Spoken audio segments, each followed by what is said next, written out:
அஸ்ஸலாமு அலைக்கும் வரஹ்மத்துல்லாஹி வபரகாத்துஹின். Good evening.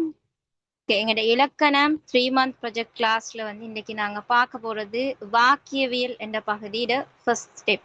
ஓகே, அதாவது நாங்க இதுக்கு பதவியல், புணரியல், பெயர்ச்சொல், வினைச்சொல், எழுத்தியல், வேற்றுமை இது எல்லாத்துலேயும் ஒவ்வொரு யூனிட் வைஸா தியரி பார்த்துட்டு அதுல பேப்பரும் நாங்க செஞ்சோம். ஒவ்வொரு யூனிட் வைஸா பேப்பரும் பார்த்து முடிச்சோம். ஓகே, அடுத்ததா நாங்க இன்றைக்கு ஸ்டார்ட் பண்ண போறது 7வது யூனிட் வாக்கியவியல். ஓகே, இதுல பார்த்தோன்னு சொன்னால் வாக்கியம் என்றா என்னன்றத தெரிஞ்சிருக்கணும். இப்ப வாக்கியம் சொல்றது என்ன? ஒரு கருத்தை தெளிவா புலப்படுத்துறதுக்கு பயன்படுத்தக்கூடிய ஒழுங்கமைந்த சொற்கூட்டங்களோட தொகுதி தான் என்ன? வாக்கியம்.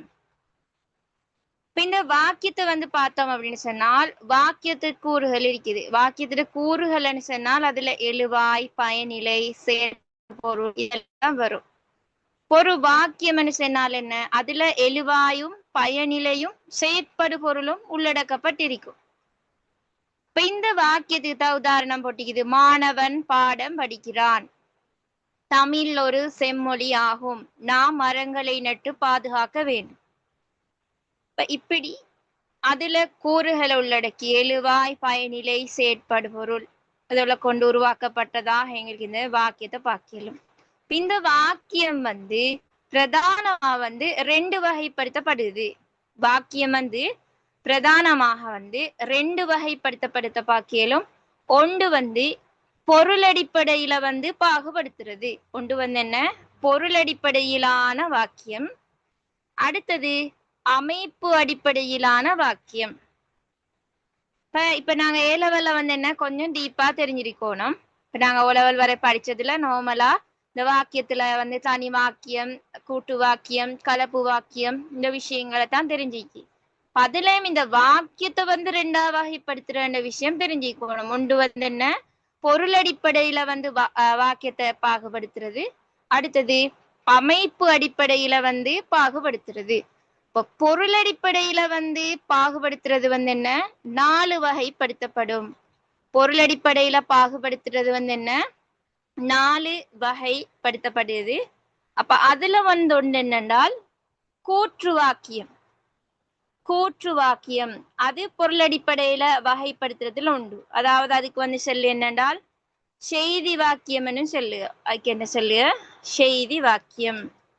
இப்ப பொருளடிப்படையிலான பாகுபாடு பார்த்தோம் அப்படின்னு சொன்னால் அது 4 வகைப்படுத்தப்படுது. அதுல ஒன்று என்ன? கூற்று வாக்கியம். ஒன்று என்ன? கூற்று வாக்கியம். அதே போல அடுத்தது என்ன? வினா வாக்கியம். அடுத்தது என்னன்னு சொன்னா விருப்பு வாக்கியம். அடுத்தது என்ன? மெய்ப்பாட்டு வாக்கியம். அதாவது உணர்ச்சி வாக்கியம் சொல்றது மெய்ப்பாட்டு வாக்கியம். இதுதான் என்ன? பொருளடிப்படையில வாக்கியத்திட பிரதான 4 வகைப்பாடும். ஒன்று என்ன? கூற்று வாக்கியம். அடுத்தது வினா வாக்கியம். அடுத்தது விருப்பு வாக்கியம். அடுத்தது மெய்ப்பாட்டு வாக்கியம். அடுத்தது என்னன்னு சொன்னேன்? வாக்கியத்திட 2 வகைப்பாடுலையும் அடுத்தது அமைப்பு அடிப்படையிலான வாக்கியம். அமைப்பு அடிப்படையிலான வாக்கியம். அமைப்பு அடிப்படையிலான வாக்கியம் பார்த்தோம்னா 3 வகைப்படுத்தப்படுது. வாக்கியங்கள் அதோட அமைப்பு அடிப்படையில வகைப்படுத்தினோம் என்றால் அதுதான் என்ன? தனி வாக்கியம், கூட்டு வாக்கியம், கலப்பு வாக்கியம். தனி வாக்கியம், கூட்டு வாக்கியம், கலப்பு வாக்கியம். ஓகே, இவ்வளவும் பார்த்து விளங்கினா எல்லாரும். ஓகே, இதோட நோட்ஸ் எழுதிக்கோங்க, சொல்றேன். வாக்கியவியல் அண்ட் ஹெடிங் போட்டு 7வது யூனிட். வாக்கியம் என்பது இதுல நான் இப்ப கேள்விகளும் கேட்பேன். ஒவ்வொன்றே இந்த ஒவ்வொரு வாக்கியங்கள் அமைக்கிற மாதிரி எல்லாம். ஓகே, ரிட்டர்ன் சொல்லேன். வாக்கியம் பார்த்தோம் அப்படின்னு சொன்னால் வாக்கியம் என்றா என்னென்ன தெரிஞ்சுக்கணும். அதாவது ஒரு கருத்தை தெளிவா பயன்படுத்த ஒழுங்கமைந்த சொற்கூட்டங்களோட தொகுதி தான் என்ன? வாக்கியம். அதுல பார்த்தோம்னு சொன்னால் வாக்கியம் அமைக்கிறது கூறுகள் இருக்குது. அதுல வந்து எழுவாய் செயற்படுபொருள் பயனில் இதுகளை கொண்டுதான் அமைக்கப்பட்டிருக்கும். இப்படி அமைக்கப்பட்ட வாக்கியமும் வந்து பிரதானமா 2 வகைப்படுத்தப்படுது. ஒன்று வந்து பொருள் அடிப்படையிலான வாக்கியம், அடுத்தது வந்து என்ன, அமைப்பு அடிப்படையிலான வாக்கியம். பொருள் அடிப்படையிலான வாக்கியம் வந்து 4 வகைப்படுத்தப்படுத்த பார்க்கலாம். அதுலதான் வந்து கூற்று வாக்கியம், வினா வாக்கியம், விருப்பு வாக்கியம், மெய்ப்பாட்டு வாக்கியம், இதெல்லாம் பொருள் அடிப்படையில வாக்கியத்தை பாகுபடுத்தினது. அடுத்தது அமைப்பு அடிப்படையில வந்து பாகுபடுத்துறது அப்படின்னு சொன்னால் அதுதான் தனி வாக்கியம், கூட்டு வாக்கியம், கலப்பு வாக்கியம்.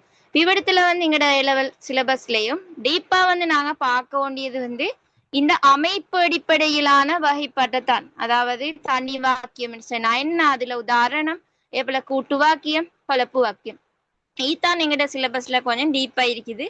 ஆனா இந்த பொருள் அடிப்படையில வந்து வகைப்படுத்தினதுல என்னென்ன வரும், அமைப்பு அடிப்படையில வகைப்படுத்தினா என்ன வரும், இந்த விஷயத்தையும் நாங்க தெரிஞ்சிருக்கணும். ஓகே, இப்ப ஹெடிங் போடுங்க எல்லாரும். வாக்கியவியல் போட்டு எழுதுங்க.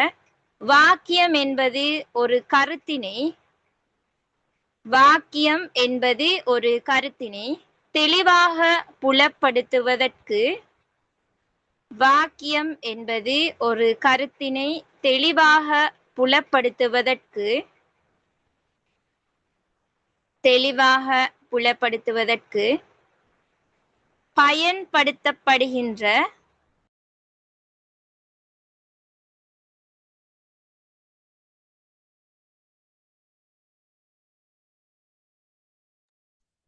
தெளிவாக புலப்படுத்துவதற்கு பயன்படுத்தப்படுகின்ற ஒழுங்கமைந்த சொற்கூட்டங்களின் தொகுதி ஆகும். தெளிவாக புலப்படுத்துவதற்கு பயன்படுத்தப்படுகின்ற ஒழுங்கமைந்த சொற்கூட்டங்களின் தொகுதியாகும். உதாரணம், கண்ணன் பந்து அடித்தான். கண்ணன் பந்து அடித்தான். அடுத்ததா எழுதுங்க. வாக்கியம் பிரதானமாக 2 வகைப்படும். வாக்கியம் பிரதானமாக 2 வகைப்படும். ஒன்று பொருளடிப்படையிலான வாக்கியம். வாக்கியம் பிரதானமாக 2 வகைப்படும். ஒன்று பொருளடிப்படையிலான வாக்கியம், அடுத்தது அமைப்பு அடிப்படையிலான வாக்கியம். அமைப்பு அடிப்படையிலான வாக்கியம்.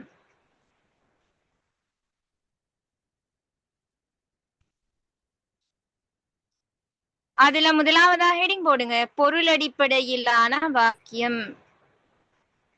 பொருள் அடிப்படையிலான வாக்கியம். அதுல எழுதுங்க. இது பிரதானமாக 4 வகைப்படும்.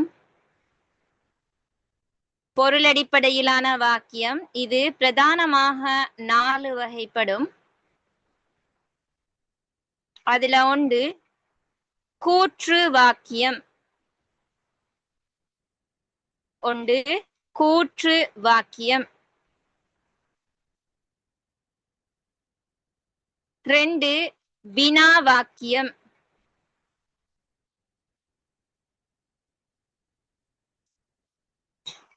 2 வினா வாக்கியம்.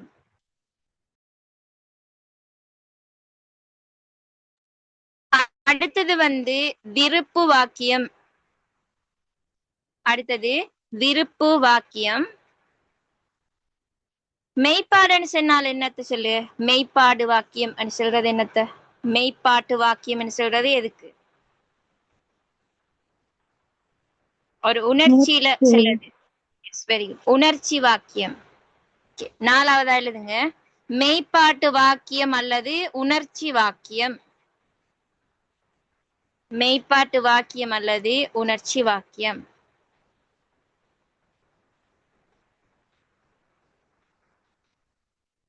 அடுத்து 2வதா போடுங்க, அமைப்பு அடிப்படையிலான வாக்கியங்கள். ஹெடிங் போடும், அமைப்பு அடிப்படையிலான வாக்கியங்கள்.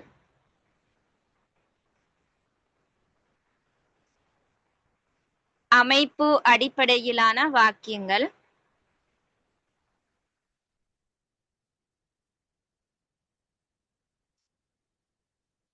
அல்லது வாக்கியங்களை அமைப்பின் அடிப்படையில் பின்வருமாறு 3 வகையாக வகைப்படுத்தலாம்.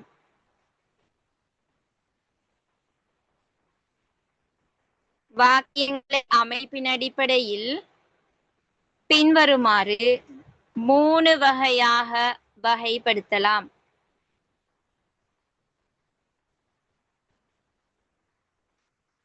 அதுல ஒன்று தனி வாக்கியம்.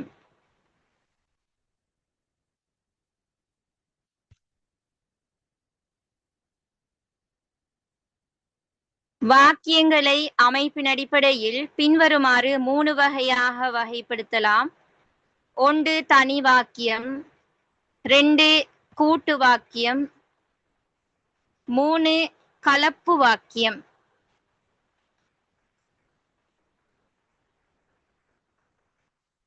தனி வாக்கியம், கூட்டு வாக்கியம், கலப்பு வாக்கியம். ஓகே, இதுல நாங்க முதலாவதா தனி வாக்கியம் பத்தி பார்ப்போம். தனி வாக்கியம் சொன்னா என்ன? ஒரு எழுவாயையும் ஒரு பயனிலையும் கொண்ட ஒரு பிரதான கருத்தை மட்டும் கொண்ட வாக்கியம் தான் என்ன? தனி வாக்கியம்.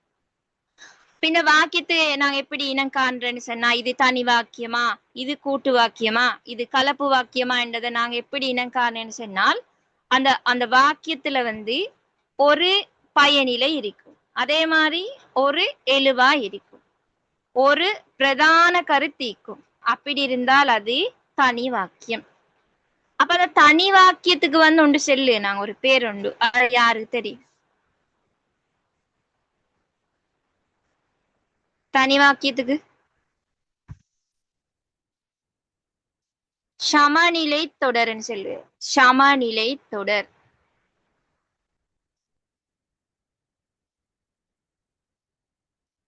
சமநிலை தொடர்ன்னு சொல்லுவது அதுதான். இப்ப தனி வாக்கியத்துக்கு உதாரணம் ஒன்று சொல்லும் பாப்போம் முத்தர். இப்ப நீங்க சொல்லக்கூடிய வாக்கியத்துல ஒரு பயனிலை இருக்கணும், ஒரு எழுவாய் இருக்கணும், அதே மாதிரி ஒரு பிரதான கருத்தை மட்டும்தான் சொல்லிக்கணும், வேற ஒரு விஷயமா அதுல இன்க்ளூட் பண்ணிக்கப்படாது. அப்படி இருக்கிறது தான் தனி வாக்கியம்.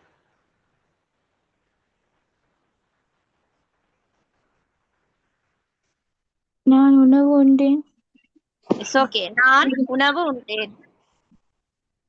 இதுல பார்த்தேன்னு சொன்னால் பாருங்க, நான் உணவு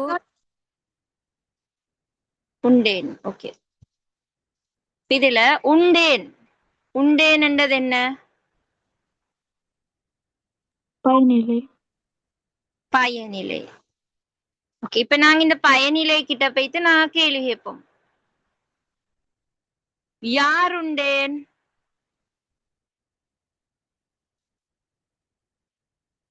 எது எவை?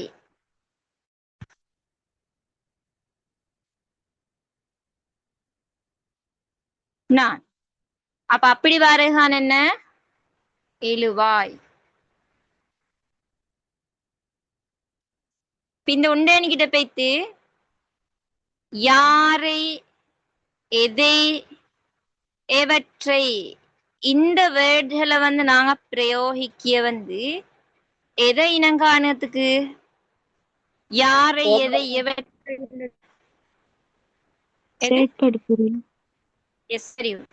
செயற்படுபொருளை கண்டுபிடிக்கிறதுக்கு தான் நாங்க இந்த இதை யூஸ் பண்ண. யாரை, எதை, எவற்றை. இப்ப நாங்க இந்த பயனிலை கிட்ட போயிட்டு யாரை உண்டேன், எதை உண்டேன், ஆன்சர் உணவை.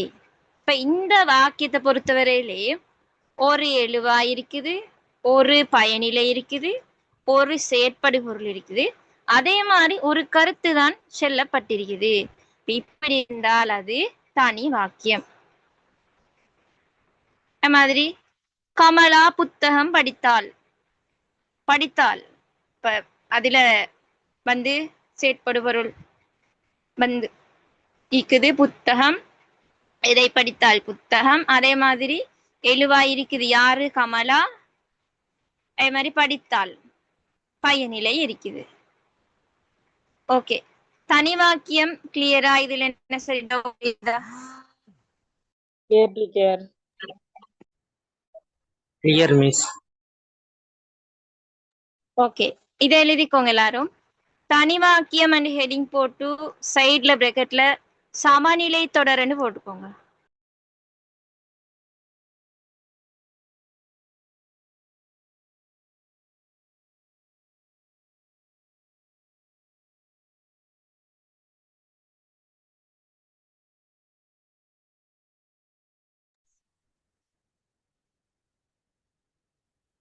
உங்களுக்கு எக்ஸாம்ல இந்த இந்த பகுதியில வந்து எம்சிக்கு 20 எம்சிக்கு உலையும் வந்து இந்த பகுதியில வந்து கேள்வி வரும். ஒரு 2 கேள்விகள் வரையிலும். அதே போல பின்னாலே உங்களுக்கு ஒரு கேள்வி அல்லது இந்த வாக்கியவியல்ல வந்து மெயினா விளக்கம் கேட்டு சிறுல ஒரு கேள்வியா வரும். 5 மார்க்ஸுக்குள்ள கேள்வி. பதாலி விடத்துல உங்களுக்கு இந்த வாக்கியவியல் என்ற பகுதியை பொறுத்தவரையிலே இதுல உங்களுக்கு ஒரு 2, 4, 5, 7 மார்க்ஸ் வந்து விடத்துல எதிர்பார்க்கலும். அதே மாதிரி நீங்க எக்ஸாமுக்கு வந்து முக்கியத்துவம் கொடுத்து இலக்கணத்துல என்ன யூனிட்ஸ் பார்க்க தேவை அப்படின்னு சொன்னால், ஒன்று வந்து புணர்ச்சி. புணர்ச்சி என்ற செஷன்ல வந்து கட்டாயம் டீப்பா அதுல படிச்சுக்கோங்க. அடுத்தது வந்து பதவியல். பதவியல் என்ற பகுதியிலையும் எப்படியுமே கேள்வி வரதான். அதே போல வினைச்சொல், முக்கியமான சாப்டர் வினைச்சொல்.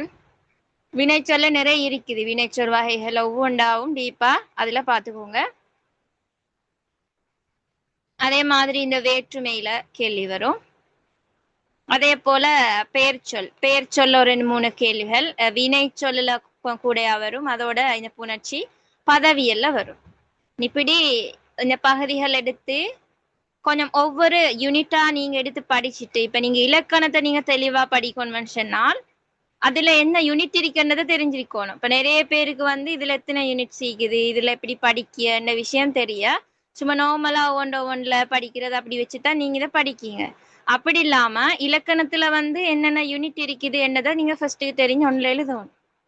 எழுதி கொண்டுட்டு தான் அதுல வந்து அப்ப உங்களுக்கு ஒரு இன்ட்ரெஸ்ட் ஒன்று வர. அப்ப நீங்க இந்த யூனிட்ல இப்படி இலக்கணம் என்ற பகுதி எடுத்துன்னு சொன்னா இந்த யூனிட்கள் இருக்குது. இப்ப நாங்க இன்றைக்கு வந்து எழுத்தியல் என்ற யூனிட்டை வந்து நாங்க படிப்போமே அப்படின்னு சொல்லி நீங்க எப்படி ஒரு ஸ்டார்ட் பண்ணணும்.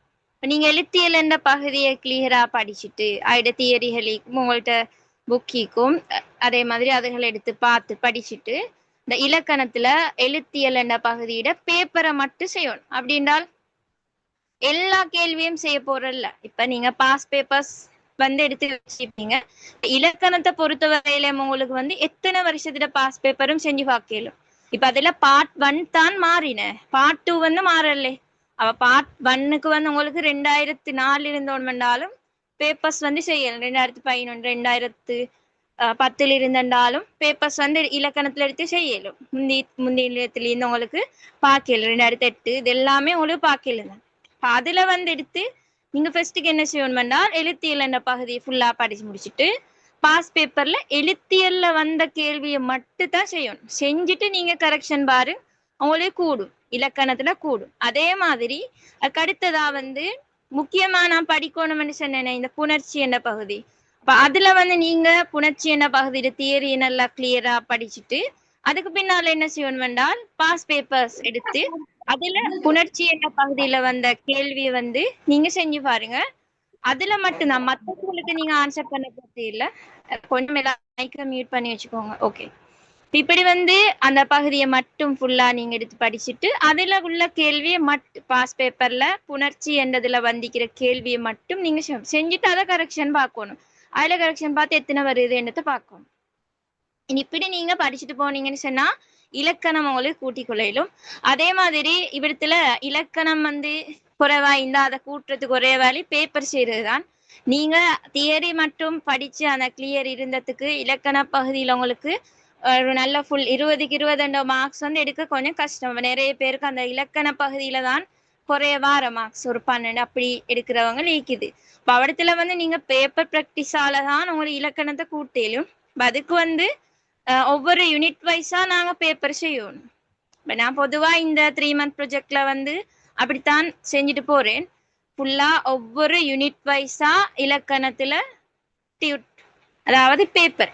இப்போ ஒரு தியரியை ஃபுல்லா முடிச்சிட்டு அந்த யூனிட்ல பேப்பர், அதுக்கு பிறகு அந்த பேப்பரை செஞ்சு முடிச்சு அதெல்லாம் கரெக்ஷன் பார்த்து அப்போ உங்களுக்கே உங்களை வந்து பார்க்கலும் உங்களுக்கு எத்தனை மார்க்ஸ் வந்திக்குது, இந்த பகுதியில உங்களுக்கு எப்படி மார்க்ஸை வந்து கூட்டிக்குதா, இதுக்கு முந்தின இதை விட இந்த பகுதியில உங்களுக்கு கூட வந்திக்குதா என்ற விஷயம் உங்களுக்கு பார்க்கலும். ஏன்னா கிளாஸ்ல ஃபுல்லா அதை விளங்கப்படுத்தி அதோட ஆன்சர்ஸ் எல்லாமே தார. அப்படித்தான் ஒவ்வொரு பகுதியா இடத்துல கொண்டு போறேன். இப்ப இந்த 3 மந்த் ப்ராஜெக்டும் இப்ப இந்த நெக்ஸ்ட் மந்த் ஃபர்ஸ்டோட இது முடியுது. இதுல நான் சும்மா நார்மலா இந்த இதை வந்து லிங்கை கொஞ்சம் என் அடுத்த குரூப்ல போட்டேன்.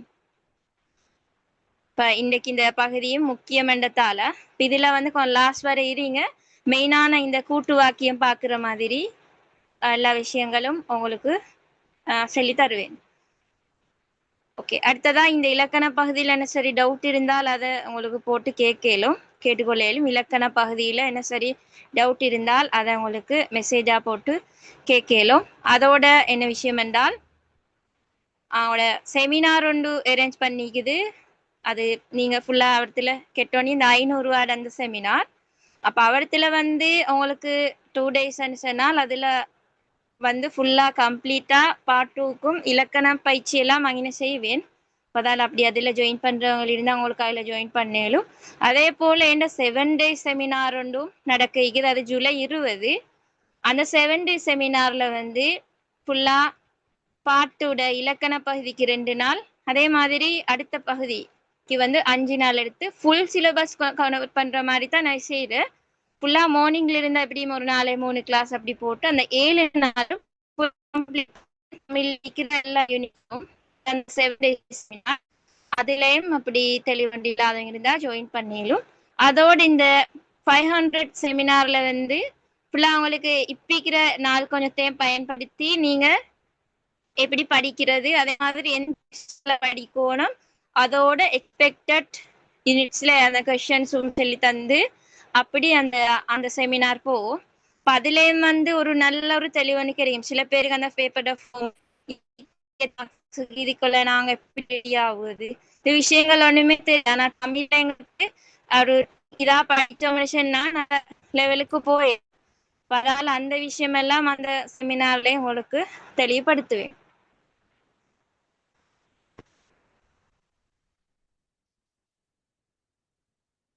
ஓகே, இப்ப இடத்துல தனி வாக்கியம் ஹெடிங் போட்டு எழுதிக்கோங்க எல்லாரும். ஒரு எழுவாயினையும் ஒரு பயனிலையினையும் கொண்டு ஒரு எழுவாயினையும் ஒரு பயனிலையினையும் கொண்டு ஒரு பிரதான கருத்தினை மாத்திரம் கொண்டமையும் வாக்கியம். ஒரு எழுவாயினையும் ஒரு பயனிலையினையும் கொண்டு ஒரு பிரதான கருத்தினை மாத்திரம் கொண்டமையும் வாக்கியம் தனி வாக்கியமாகும். உதாரணம், கமலா புத்தகம் படித்து. மிஸ் அதை கொஞ்சம் ரிப்பீட் சொல்லிடுமா? ஒரு எழுவாயினையும் ஒரு பயனிலையினையும் கொண்டு ஒரு எழுவாயினையும் ஒரு பயனிலையினையும் கொண்டு ஒரு பிரதான கருத்தினை மாத்திரம் கொண்டமையும் வாக்கியம் தனி வாக்கியமாகும்.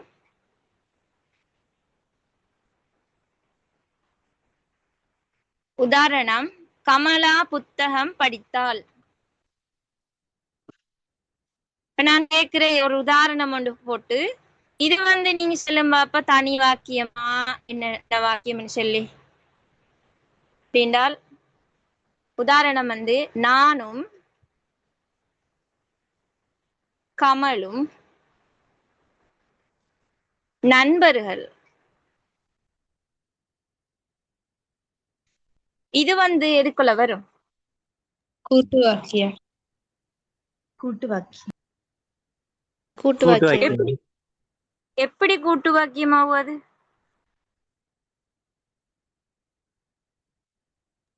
அது எழுவாய் வந்து நிறைய வந்திருக்கு. அதை மட்டுமா வாக்கு கூட்டு வாக்கியத்துல கூட்டு வாக்கியம்னு சொல்லுவது 7000 வந்ததல்ல. வந்த பிள்ளை எல்லாருக்கும் தெரிஞ்சுட்டு கூட்டு வாக்கியம்னு சொல்லுவது தனி வாக்கிய தொடர் இணைந்து உருவாக்கப்படுவதுதான் கூட்டு வாக்கியம். தனி வாக்கிய தொடர் 2, அதாவது சமநிலை தொடர் 2 இணைந்து உருவாக்கப்படுகிறது. உதாரணமாக எப்படி அம்மா கடைக்கு போனார், அம்மா அரிசி வாங்கினார். அப்ப அது போனதுண்டு வாங்கினதுண்டு. அப்ப 2 சமநிலை தொடர் இருக்குது, 2 தனி வாக்கியங்கள் அது 2. அப்ப அது 2 சேர்த்து வரதுதான் என்ன கூட்டு வாக்கியம்.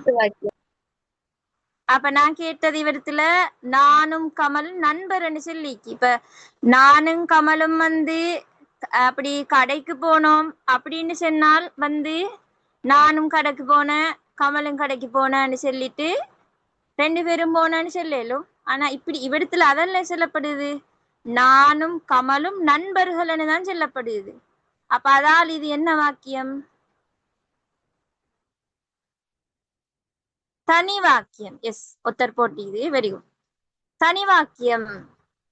அதாவது பாரு, ஒரு கருத்து தானே இவ்விடத்துல 2 கருத்து சொல்லப்படலே, ஒரு கருத்து தான், நண்பர்ன்னு தான் சொல்லிக்குது, வேற இன்னொன்னு நடந்தன்னு சொல்லப்படலே. அப்ப தனி வாக்கியத்துல மெயின் விஷயம் என்னென்றால் ஒரு கருத்து மட்டும்தான் சொல்லப்படணும்.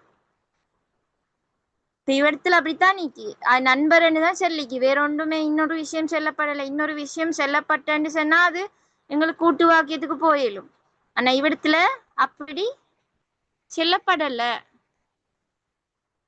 அதே மாதிரி கம்பன் ஒரு சிறந்த கவிஞன் ஆவான், இது என்ன வரும்? இது என்ன வாக்கியம்? கம்பன் ஒரு சிறந்த கவிஞன்.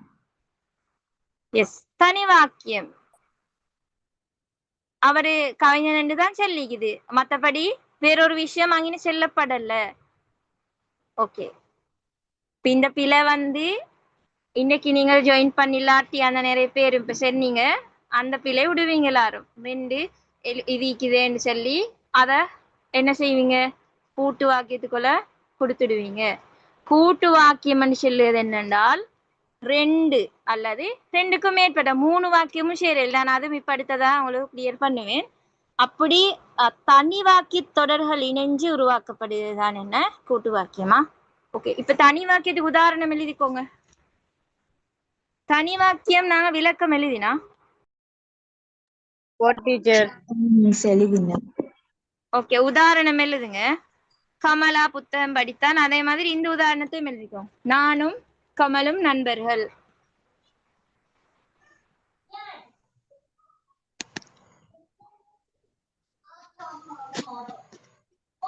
ஓகே, நாங்க அடுத்ததா பார்ப்போம் கூட்டு வாக்கியத்தை பத்தி.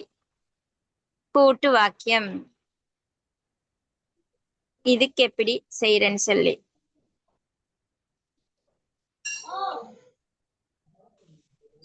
கூட்டு வாக்கியம்,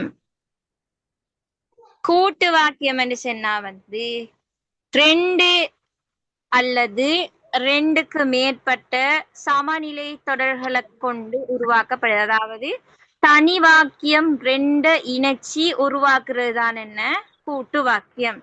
உதாரணமா சொன்னால் அம்மா கடைக்கு போனார், அம்மா அரிசி வாங்கினார். அப்ப இவ்விடத்துல உங்களுக்கு பாக்கியலும் 2 தனி வாக்கியம் 2. கொஞ்சம் எல்லாரும் மைக்க மியூட் பண்ணிக்கோங்க. இப்ப பாருங்க, அம்மா, மைக்க மியூட் பண்ணாதவங்களை ரிமூவ் பண்ணிடுவேன். அம்மா கடைக்கு போனார். அடுத்தது என்ன, அம்மா அரிசி வாங்கினார். இவ்விடத்துல பாருங்க, வாங்கினார் உண்டு போனார் உண்டு, 2 பயனிலைக்கு.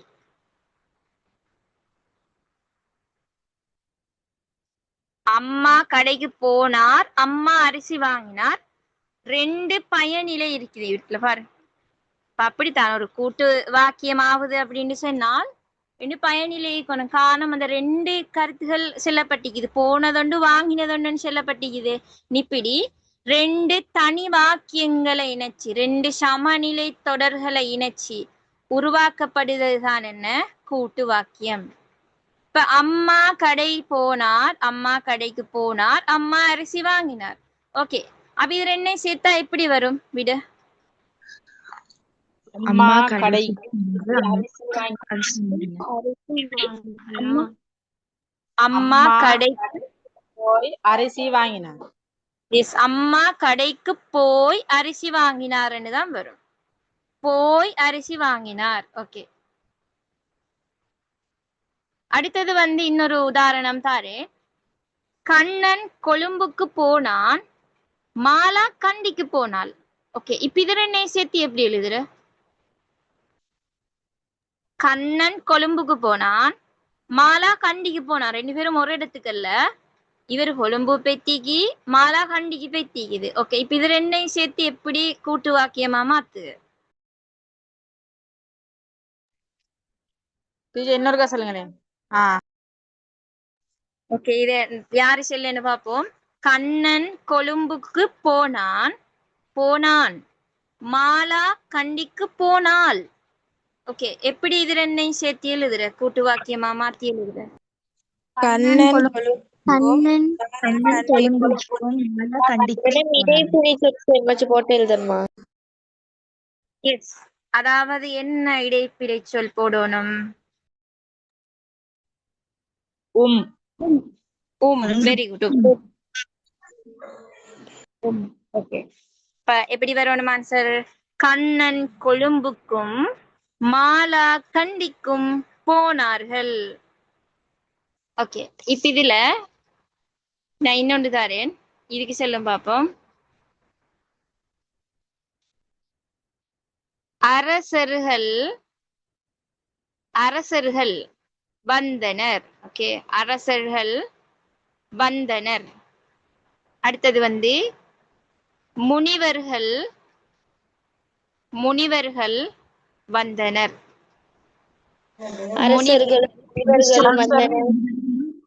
அடுத்தது இன்னொன்றிக்கு அவசரம் எல்லாருக்கும். பறவைகள் வந்தன. இது வந்து அகரிணைடா. இவங்க ரெண்டு பேரும் உயர்தினை, இவர் அகரிணை. ஓகே, இது சேர்த்து எப்படி வர? அரசர்கள் வந்தனர், முனிவர்கள் வந்தனர், பறவைகள் வந்தன. எப்படி வரும்? அரசர்களும் முனிவர்களும் வந்ததோடு பறவைகளும் வந்தன. அது இப்படி வர? அப்படி வராது.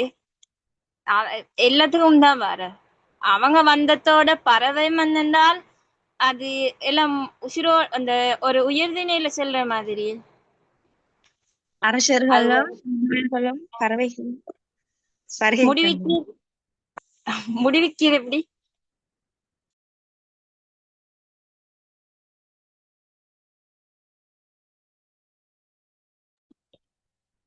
எப்படி முடியும்? வருகை தந்தனன்னு சொல்லிடுமா? இல்ல வருகை தந்தனன்னு சொல்லவே. வருகை தந்தனன்னு சொல்லல. ஏண்டால் முடிக்கியது வந்து மாறு இல்ல. முடிக்கிறதுல ஒண்டோ வந்தனன்னு முடிக்கணும், இல்லாட்டி ஒண்டோ வந்தனர்ன்னு முடிக்கணும். இல்ல முடிக்க போறீங்க.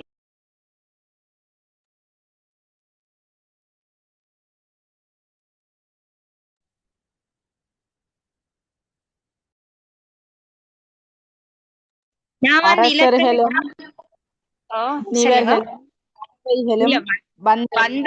வரவே சான்ஸ் இல்ல. வந்தார்கள் வரவே சான்ஸ் இல்ல.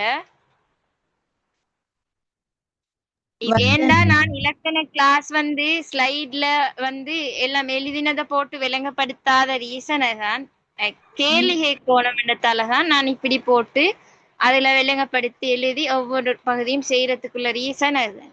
ஏண்டா ஸ்லைட்ல போட்டு அப்படி எல்லாத்தையும் ஒன்றா விளங்கப்படுத்திட்டு போயிடும். ஆனா அப்படி விளங்குறத விடையும் நாங்க இங்க எழுதி காட்டி ஒரு ஒயிட் போர்ட் மாதிரி இப்படி படிக்கிற டைம்ல நல்லா விளங்கும். அதனாலதான் நான் இப்படி இந்த ஃபார்மட்ல இலக்கண கிளாஸை செய்யறது. மற்ற கிளாஸஸ் வந்து ஸ்லைட் போட்டு இப்படி விளங்கப்படுத்தி போவேன். அதே மாதிரி இலக்கிய வரலாறுல தியரி வந்து விளங்கப்படுத்தி அந்த இலக்கிய வரலாறு பகுதியில கேள்வி வந்து ஆன்சர் தர மாதிரி அந்த ஃபார்மட் போற டைம்லயும் அதை விளங்கப்படுத்தி ஒவ்வொரு பாயிண்ட்ஸா கேட்டு அந்த விஷயங்கள் கொண்டு போறது. எஸ். சரி, ஃபைனலா ஒரு ஆன்சர் சொல்லும் பாபம், எது வரணும்? அரசர்களும் முனிவர்களும் வந்ததும் பறவைகள் வந்தன. வந்ததுமா? அப்ப அரசரும் முனிவரும் வந்து எது அக்ரினேட் செல்லு மாதிரி இருக்குது. வந்ததும் சொல்றது மிஸ் வந்துள்ளனர். வந்துள்ளனரா? மேடம் அரசர்களும் முனிவர்களும் வந்தனர், அதோடு பறவைகளும் வந்தன. அதோடு ரெண்டு ஒன்று போடு இல்லே. அதோடு என்ன சரி ஒரு சொல்லொன்னு சேர்க்கலுமா? இல்லவே இதுக்கு எப்படி வரும்? அரசர்கள் முனிவர்கள் வந்தனர். பறவைகள் வர அரசர் முனிவரும் வந்தனரா? அது இது முன்னுக்கு போட்டா இது ரெண்டும் பின்னுக்கு வருதே. அரசர்களும் முனிவர்களும் வர பறவைகள் வந்தன. இல்ல இல்ல, சரி நானே சொல்லி பறவைகளோடு வந்தனர் அப்படி பறவைகளோடு வந்தனரா? ஓகே, நானே ஆன்சருக்கு வாரேன். அப்படி நிறைய ஆன்சர் இலோனத்தால வந்துட்டு இது எப்படி வாருன்னு சொன்னால், இதுல ஒரு சிஸ்டம் ஈக்கி இந்த கூட்டு வாக்கியத்துல. இது ஞாபகம் வச்சுக்கோங்க, ஒரு நாளும் மாறாம.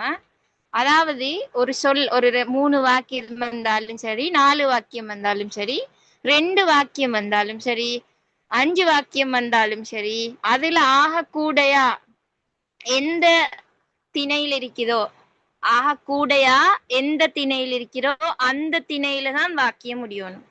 அஃறிணை கூடுதலாய்ந்தால் அஃறிணையில முடியும். கூடையா உயர்திணைந்தால் உயர்திணையில முடியும். இப்ப கிளியரா? இப்ப எப்படி வரும்? அரசர்கள் முனிவர்கள் பறவைகள் வந்தனர். எஸ், அரசர்களும் முனிவர்களும் பறவைகளும் வந்தனர். அப்ப அந்த பாயிண்ட ஞாபகம் வச்சுக்கோங்க. எது அஃறிணை வாக்கியம் கூடையா வந்தால் அஃறிணையில முடியும். உயர்திணை வாக்கியம் கூடையா வந்தால் உயர்திணையில முடியும்.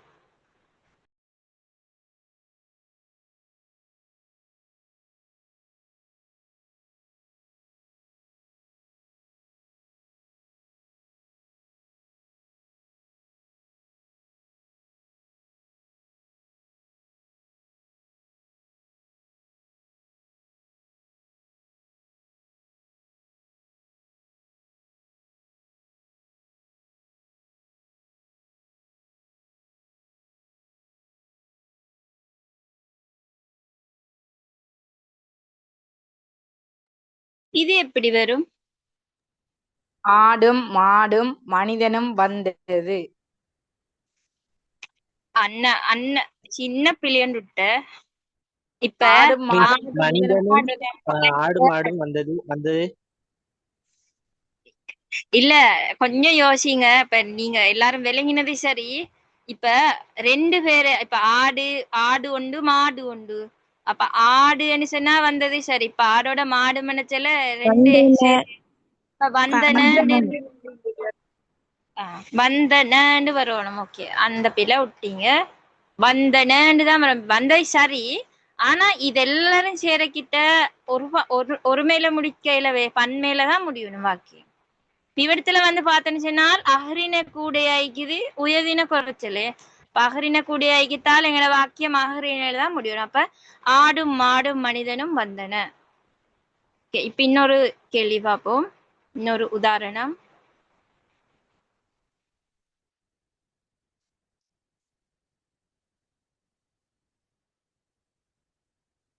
நான் கொழும்புக்கு போனேன். நான் கொழும்புக்கு போனேன். அடுத்தது, நீ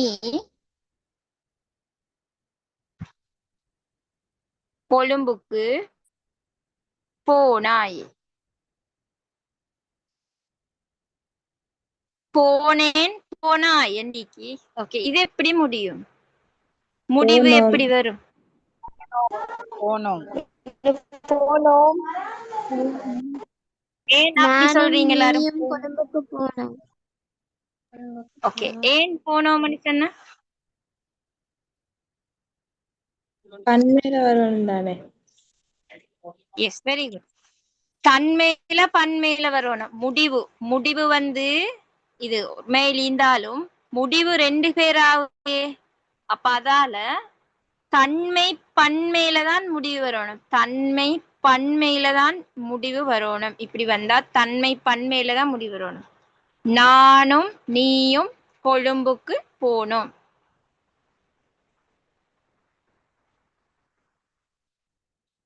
சரி, இன்னொரு உதாரணம் பார்ப்போம்.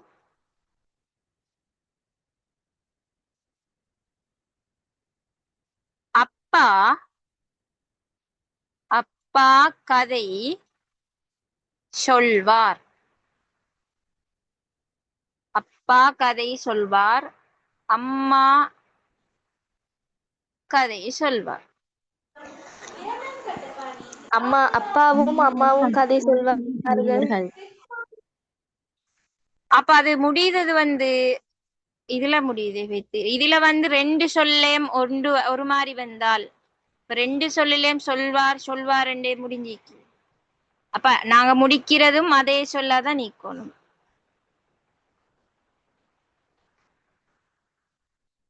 எப்படி வரணும்? இப்ப ஒன்றுல வந்து வேற மாதிரி இன்னொன்றுல வேற மாதிரி வந்தா ஓகே. அப்ப ரெண்டு பேரும் சேர டைம்ல வந்து அதுல இங்கல வந்து பயனில இந்த பயனில வேற மாதிரி வந்தால் அதுல வரக்கூடியது வந்து இன்னொரு மாதிரி தான் பயனில வரும். ஆனா இவ்விடத்துல வந்து ரெண்டும் சொல்வார் சொல்வார் ஒரே மாதிரி தான் நீக்கி ரெண்டு வாக்கியத்துல. அப்ப வந்து அந்த வாக்கியம் எப்படி வரும்? சொல்வார்லே முடித மாதிரி வரும். எப்படி வரும்? அப்பாவும் அப்பாவும் அம்மாவும் கதை அம்மாவும் கதை சொல்வார்.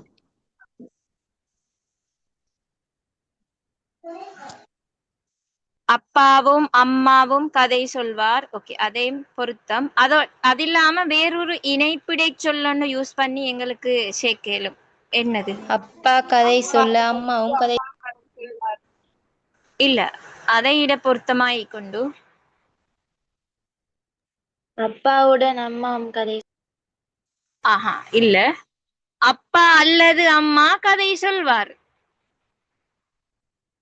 ஒத்தரு தான் செல்ல மாதிரி முடியும். இப்ப நீங்களோ செல்லதை பார்த்தேன்னு சொன்னால் அதுல சொல்வாருன்னு முடியலா. இப்ப நீங்க அவ்வளவு பேரும் சொன்ன உதாரணங்கள் வந்து சொல்வார்கள்னு தான் முடியும். ரெண்டு பேரும் செல்லக்கிட்ட ரெண்டு பேரையும் சேர்த்து செல்லக்கிட்ட முடிகிறது வந்து எப்படி பன்மேல தான் முடியணும். இப்ப நான் கேட்கிறது வந்து முடியுத சொல் ஒரு மேலே தான் முடியணும். ஒரு மேலே முடியுதுன்னு சொன்னால் நாங்க செல்லக்கூடிய வாக்கியம் அந்த ஒரு மேலே முடித மாதிரி தான் இருக்கணும். அப்ப ஒத்தர் தான் செல்ல மாதிரி இருக்கணும். அப்ப அப்பா அல்லது அம்மா கதை சொல்வார். கிளியரா சொன்னது? ஓமேனே. மிஸ் இன்னொருக்கா கொஞ்சம் சொல்லுங்களேன். ஓகே, அதாவது இப்ப எல்லாரும் சொன்ன அப்பாவோட அப்பாவும் அம்மாவும் அப்படின்னு சொன்னால் முடியுத சொல் வந்து என்ன பன்மையில தான் வரும். ரெண்டு பேரையும் சேர்த்தியே சொல்லு. இப்ப நான் சொல்லுறது வந்து சொல்வார் ரெண்டத்தை மட்டெடுத்தா அது ஒருமையே. அப்ப எங்கட வாக்கியமும் ஃபுல்லா ஒருமையில தான் வரணும். அப்ப அப்படி பார்க்க கிட்ட ஒத்தர் மாதிரி தான் நீ அப்பா அல்லது அம்மா கதை சொல்வார். ஒத்தர் தானே, யாரு சரி ஒத்தர். இப்ப விளங்கினா?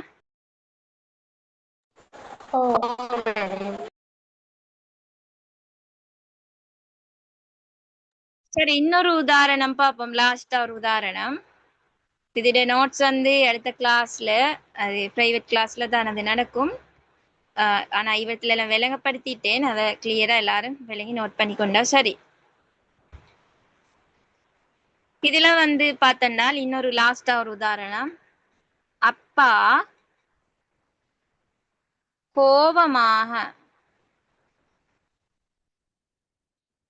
கோபமாக பேசினார். அப்பா கோபமாக பேசினார்.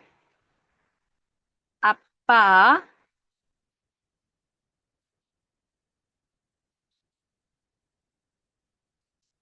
கண்ணியமாக கண்ணியமாக பேசினார். அப்பா கோபமாகவும் கண்ணியமாகவும் பேசினார். கண்ணியமாகவும் பேசினார். இப்ப இப்படி ஒண்டிக்கே கோபமாக பேசிவிட்டு கண்ணியமாக பேசினார். இப்ப கோபமாகவும் கண்ணியமாகவும் பேசினீர்கள் கோபத்துடன் கண்ணியமாக பேசினார். எப்படி அப்பா கோபமாக அல்லது கோபத்துடன் கண்ணியமாக பேசினார். இல்ல அப்பா கோபமாக அல்லது கண்ணியமாக பேசினார். அல்லது என்றது அவடத்துக்கு பொருத்தம் இல்லையே. அல்லது கண்ணியமா பேசினது அது ஒருத்தர் டிரெக்டா பார்த்து கொண்டு செல்லுற மாதிரி இல்லையே. இப்ப ஒரு கோபத்தையும் ஒருத்தட்ட கண்ணியத்தையும் வந்து ஒருத்தர் டிரெக்டா பார்த்து கோபத்தோடு கண்ணியமாக பேசினார். எப்படி இல்ல கோபத்தோடு என்ன செல்லக்கிட்ட அது கொஞ்சம் பொருத்தமாகுது. ஆனா அது ஓடை விடவும் வேற இணைப்பிடை சொல்லன்னு யூஸ் பண்ணேலும். கோபமாக பேசிவிட்டு கண்ணியமாக பேசினார். இல்ல அது வராது. கோமா பேசி கோபத்தினால் கண்ணியமாக பேசினார். அப்பா கோபத்தோடு கண்ணியமாக பேசினார். கோபமாகவும் பேசுவார் கண்ணியமாகவும் பேசுவார். இல்ல கோபமாகவும் கண்ணியமாகவும் பேசினாருன்னு செல்லேடா. ஏன்னா ரெண்டே மொண்டி சேர்த்து இருப்பினும் கண்ணியமாக பேசினார். கோபத்தில் கோபத்திலா வாக்கியம் மாறுது எப்படி கோபத்தில்ன்னு சொல்ல இப்ப நாங்க எங்களுக்கு தந்திக்கிற கோபமாக பேசியதுடன் கண்ணியமாகவும் பேசினார். அப்பா கோபத்திலும் கண்ணியமாக பேசினார். அப்பா இப்ப கோபத்துடன் கொஞ்சம் பாப்போம். இன்னைக்கு சரி லாஸ்டா நாள் சரி யாரு சரி ஒருத்தர் செல்லான்னு பாப்போம். இந்த கோபமாகன்றது வந்து அப்படியே வரும். இந்த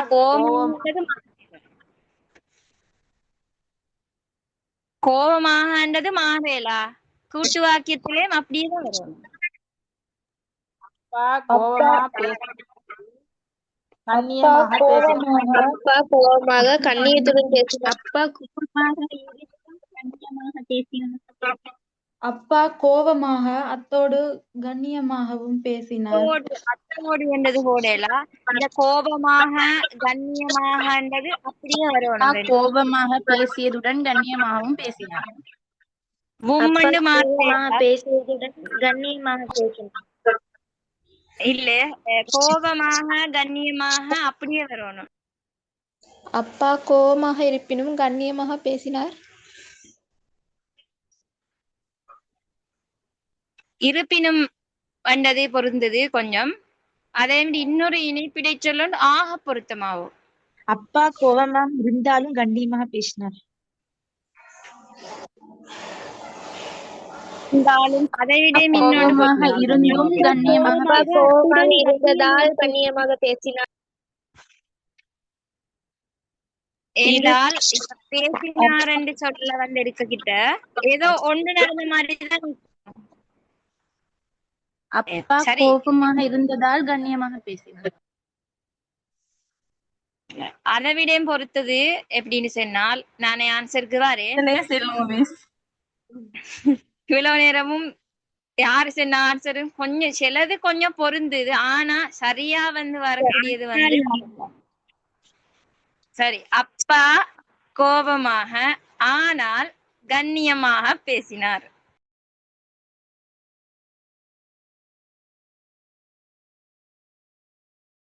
சரி ஆன்சர்.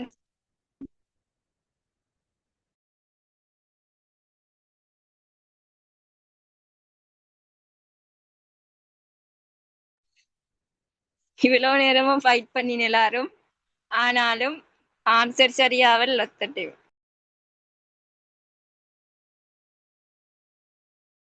சத்தமும் நின்றுட்டு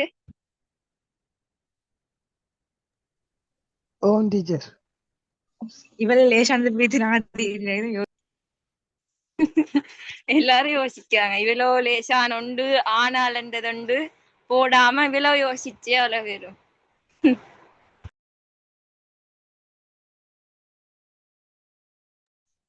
ஓகே, நான் இதோட கிளாஸை வைண்ட் அப் பண்ணேன். சாலா அடுத்த கிளாஸ்ல, அது பிரைவேட் கிளாஸ்ல தான் நடக்கும், அதுல பாப்போம்.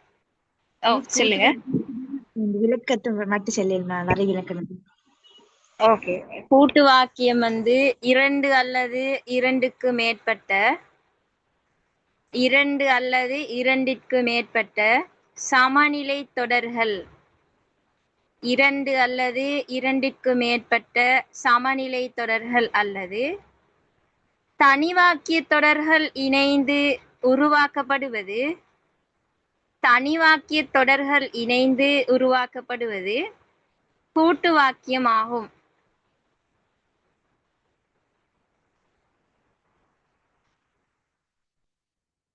அப்படின்னால் எனக்கு ஃப்ரீ கிளாஸ் போட இப்ப இந்த 2 monthலயும் டைமே இல்லை. அதுலயும் இன்றைக்கு இந்த போட்ட பிரைவேட் கிளாஸ்ல லிங்க் கொண்டுதான் போட்டேன். என்றால் கொஞ்சம் அந்த செமினார் வேலை இந்த கொஞ்சம் அந்த இது போட டைம் ஒன்று இல்லை. அடுத்ததா இப்பைக்கு போடுவேனோ தெரியா, ஆனா சம்டைம்ஸ் சில டைமுக்கு போட்டு படையலும்.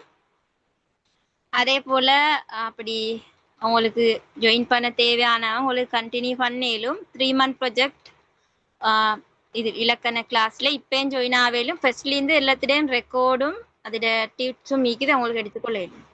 மிஸ், நீங்க சொன்ன அந்த 7 நாள் செமினார் வந்து 24ஆம் தேதி 20ஆம் தேதி அடுத்த 20ஆம் மாசம் தேதி 20ஆம் தேதியா மிஸ்? அது ஜூலை 20. ஜூலை 20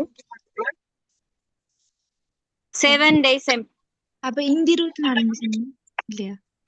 இந்த 26 25 வந்து அதுல வந்து அதுலயும் உங்களுக்கு ஃபுல்லா 2 நாளையில வந்து சித்தார மாதிரி அங்கே நடக்கும். அவருக்கு நீங்க கெட்டோன்னா 500. அதுல வந்து ஃபுல்லா இந்த யூனிட் எப்படி படிக்கிறது எல்லாமே சொல்லி தருவேன் இடத்துல அந்த செமினார். மிஸ், அதுல இலக்கணம் சொல்லி தருவதா? இலக்கணமும் சொல்லி தருவேன். மிஸ், அந்த இலக்கணம் ரெக்கார்டிங் எல்லாம் சொன்னீங்க, அது என்ன லிங்க் மிஸ்? அதை கொஞ்சம் ஷேர் பண்ணிடுங்களேன். அது என்ன விஷயம் என்றால் இலக்கணம் 3 month ப்ராஜெக்ட். அதுக்கு நீங்க ஃபீஸ் கட்டணும். எப்படின்னா 3000. கொஞ்சம் எல்லாரும் மைக்கம் பண்ணுங்க. அது வந்து எப்படின்னு சொன்னால் தியரி வந்து உங்களுக்கு ஃபுல்லா எல்லாம் கிளியர் பண்ணி ஒரு யூனிட் வைஸா எக்ஸாம் பேப்பரும் மீக்குது, டியூட்டும் மீக்குது. உங்களுக்கு அந்த ரெக்கார்டை பார்த்துட்டு டியூட்டை பார்த்து செஞ்சு அவங்களுக்கு கரெக்ஷன் பார்த்துக்கொள்ளையிலும்.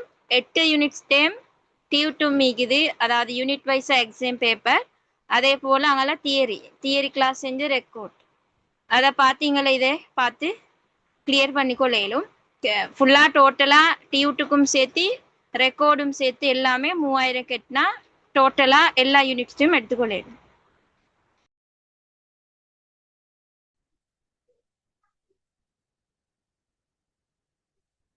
Okay miss.